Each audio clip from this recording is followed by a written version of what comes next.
Bentrovati al meteo. Volge al termine l'ondata di calore di questi giorni, arriva l'anticiclone delle Azzorre con un clima decisamente più normale. Vediamo il dettaglio di mercoledì 14 agosto. Sul Veneto avremo un ampio soleggiamento dappertutto, il cielo sarà sereno e sgombro da nubi ovunque. Al pomeriggio tuttavia non si escludono dei veloci acquazzoni sui rilievi che localmente potranno scendere fin verso le pianure. Vediamo anche le temperature, le minime saranno comprese tra 15 e 20 gradi, le massime invece oscilleranno tra i 26 e i 29 gradi, dunque più gradevoli. Ci spostiamo ora sul Friuli Venezia Giulia, tanto sole ovunque anche sulla nostra regione con cielo sereno o al massimo poco nuvoloso, qualche addensamento sui rilievi ma generalmente innocuo.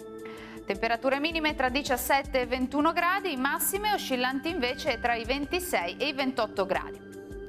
Uno sguardo infine al Trentino Alto Adige, dove sarà soleggiato ovunque, tuttavia non si escludono dei rovesci a carattere sparso a partire dal pomeriggio ma in rapida cessazione.